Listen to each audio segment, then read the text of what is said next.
Morning, fellas. Ben back again. One more time about these rims.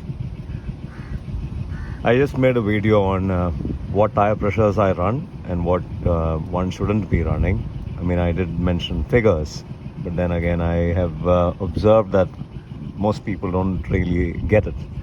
Most people didn't really get the point of the video. Let me clarify one more time. These rims are aluminium rims. They are not off-road compatible rims. They aren't. The shocks are. The shocks are fantastic. And so, Royal Enfield says 32 psi front and rear for all kinds of terrain. And just leave it at that. But that's not the case. If you really want to excel in off-road performance, if you really want to do all kinds of off-road business, that is tight technical business, if you want to do rock business, if you want to do really narrow trails and you want enough grip, then you will have to lower the tire pressures.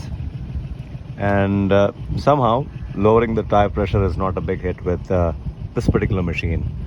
There's plenty of cases of bent rims. People negligence mostly. People don't really keep a tab on the pressures dropping, and they end up having bent rims. But having it set at 32 psi and taking it off road, I don't know if you understand what that means. Off-road business is all kinds of off-road terrain and all kinds of pace. So if you really want to be doing fast-paced business and it's just mild undulations and maybe a little bit of rocks, which give you a lot of traction, then it's not a problem. But if you are to second guess every single meter and you are highly dependent on traction and there is elevation included in the terrain, and I mean, if it gets technical, that's what I'm trying to say. If it gets technical, you are definitely going to drop pressure. You have to, and dropping pressure could risk these rims.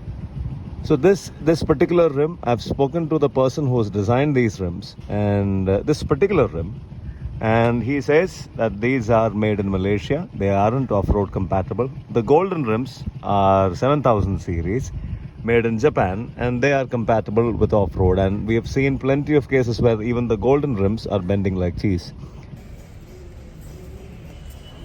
Okay, so they said that this is a manufacturing defect. Move. Oh my god, this is fully open. Where is that other one? Here, no? So will I risk it? Will I go ahead and risk these rims? No way. I'm not going to drop the pressure of these rims. I'm going to keep it at 28 psi. 28 psi is what I have narrowed down this to. This machine can run at 28 psi all day long, off-road, on-road. All that you feel is a little bit of a, just feels a little more sunk into the ground. That's it. But no rim bending business, nothing. I've given it a thorough test, so you guys can take my word, and absolutely no issues so far. I don't know if I'll develop one in the future, but I've given it a very good test to confirm that 28 psi is working, both in terms of nice technical trail traction and yet no rim bending business. Highways too.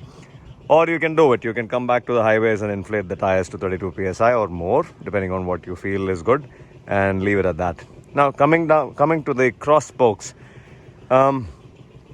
people are just jumping into the cross spokes business with absolutely no idea of what they are getting. Yes, the cross spokes is going to be puncture proof. I mean, it's very easy to plug in the tire if it develops a puncture, and it's just a matter of seconds before you can do it from the outside, and all said and done. What you don't understand is you don't really know if these tires are built to take on deflated rolling.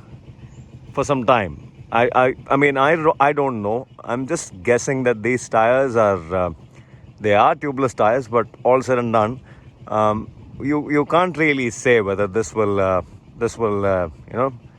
be fine and without any issues once you develop a flat. The thing with a flat with a tubeless tire is that you can develop all kinds of flats. It's not just the tube giving in, or it's not the thorn that's going to get to the tube. It's just all kinds of flats, rim bending flats, nipples over here, flats, anything plugs from the front, flats, anything plugs from the side, flat.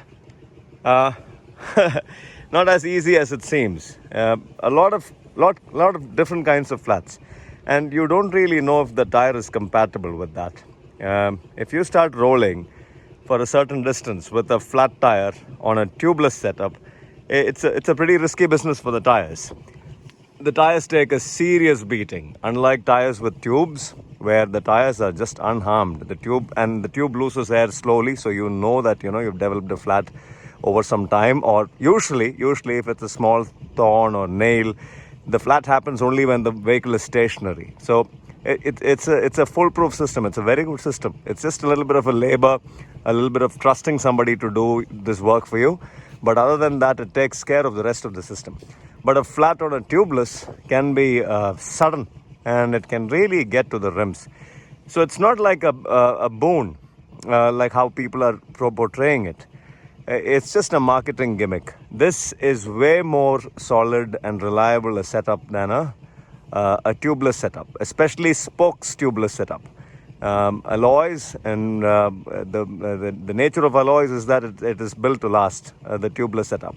But cross spoke setup, plenty of reviews out there with a lot of manufacturers making cross spokes and failing, especially when you take them off road. The slightest of the rim bend and you lose air. All kinds of nonsense can happen. So if you are into off-road business of any kind, I would say stay away from the cross spokes. It's not the right option. The right option is still this. Even if it bends, your tube saves you the day. You can come back home, beat that damn thing with a piece of wood or iron, and get the rim to sit well. So think this over. That's just the superficial, the outermost layer of it. I'm just touching the outermost layer of it. There is more to it. These cross spokes business, but I don't really know the metallurgy. I don't really know the metal. I don't really know the details of the product. So maybe once I get to know, I'll talk about it. But this is, in general, a tubeless cross spoke setup, way more dangerous than a tube spoke setup. I mean, in terms of off-road riding, if you are into on-road business, then just plain tarmac, then even then, sharp hits on Indian roads. Nobody really needs to introduce to anybody. Sharp hits on Indian roads can cause severe damages to the rim, and you will lose air instantly. Unlike this takes time to lose air and saves the bearings, saves the entire setup for you. It's just the tube that's given away. But a tubeless losing air all of a sudden can damage your tires greatly, the insides of the tires. If you know, you know, or you could ask and verify. These tires, they get terrible damage right over here, and yeah. So just saying, if it's a question of safety, then any given day this. If it's a question of worry-free riding and comfortable, smooth tarmac, mile munching, then the cross spoke business. But if you want an adventure motorcycle to do all kinds of adventure business and still get you back home in one piece, it's of course this. A minor niggle, a minor hassle is the tubes, the punchers. You will definitely find somebody to fix it for you.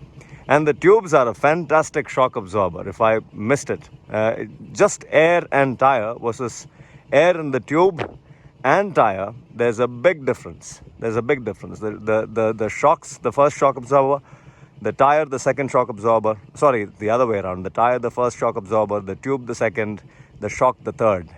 So, yeah, all these things flex and manage suspension. The beautiful shock absorbing business. So do not take that lightly. You have a fantastic setup with the tube. All it needs is just, you learning how to pull this thing out, fix the puncture, or giving it to somebody who can do it for you and just trusting them to do it for you.